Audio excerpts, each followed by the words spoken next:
आप जो देख रहे हैं ना, ये है प्रदूषण।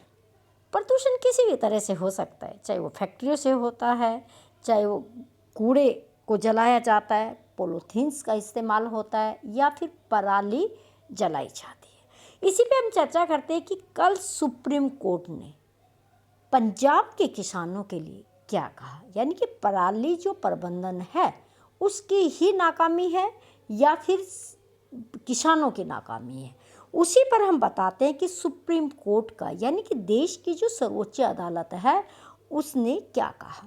सुप्रीम कोर्ट ने वायु प्रदूषण को एक प्रमुख कारण बने पराली दहन को लेकर पंजाब सरकार को जो खरी खोटी सुनाई, उसके लिए वही जिम्मेदार है। उसकी ओर से समय रहते ऐसे प्रयास नहीं किए गए जिससे बड़े पैमाने पर पराली न जलाई जाती। यदि इस बार भी पंजाब में सबसे अधिक पराली जली तो इसी कारण की राज्य सरकार ने ऐसा न होने देने के लिए आवश्यक राजनीतिक इच्छा शक्ति नहीं दिखाई।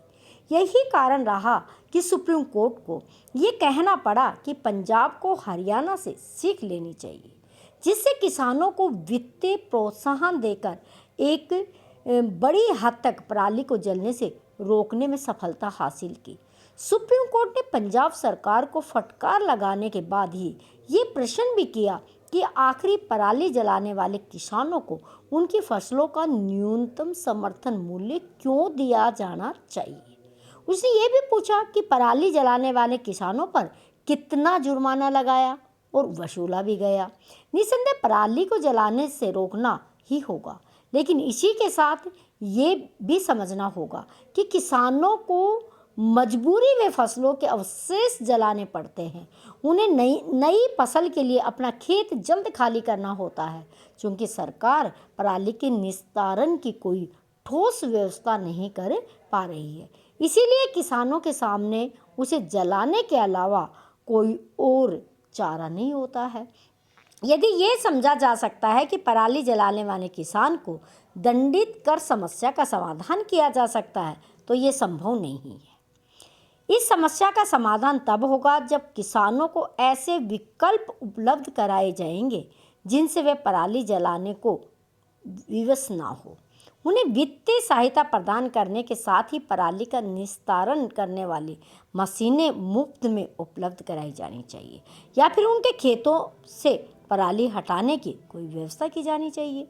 ये निराशाजनक है कि बीते लगभग 10 वर्षों से ये कोशिश हो रही है कि पंजाब, हरियाणा, पश्चिमी उत्तर प्रदेश, राजस्थान आदि में पराली को जलाए जाने का सिलसिला थमे, लेकिन ऐसा नहीं हो पा रहा है।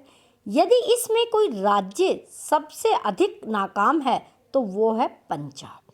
सुप्रीम कोर्ट के साथ साथ कृषि विशेषज्ञ जो जानकार है वो भी यही कई अरसों से यही आवश्यक मान रहे हैं कि पंजाब में धान की खेती को क्या हतोत्साहित करना चाहिए, लेकिन इस दिशा में कोई ठोस कदम नहीं उठाए जा सके, और वह भी तब जब इस राज्य में भूजल स्तर लगातार नीचे जा रहा है।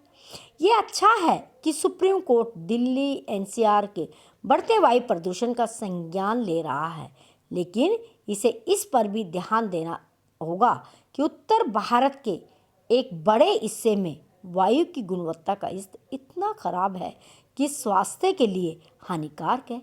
ऐसा इसलिए है क्योंकि वायु प्रदूषण के अन्य कारणों के निवारण पर ध्यान नहीं दिया जा रहा। अभी कुछ दिन पहले सुप्रीम कोर्ट ने अपने डिसीजन में कहा था कि जनता को हम इस तरह मरने के लिए नहीं छोड़ सकते, कुछ ना कुछ सरकारों को करना चाहिए। लेकिन सुप्रीम कोर्ट के आदेश की बजाय अगर हम विवेक से सरकारें राजनीति से ऊपर उठकर अगर काम करती है, हर व्यक्ति अगर पूरे वातावरण को ध्यान में रख के किसान भी अगर काम करते हैं, तो एक सबके मेल से समायोजन से इस समस्या का समाधान हो सकता है। अगर एक व्यक्ति अपना अपना लाभ देखेगा तो ये काम नहीं होगा।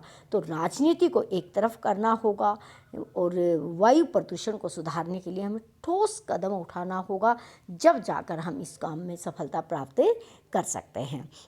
इस तरह की कोई भी समस्या है उसको हमें विवेक से समझकर उसका समाधान करना होगा, तभी हमें क्या होगा, एक अच्छा समाज, एक स्वच्छ जीवन, स्वच्छ वातावरण को हम कायम कर सकते हैं। Thanks for watching.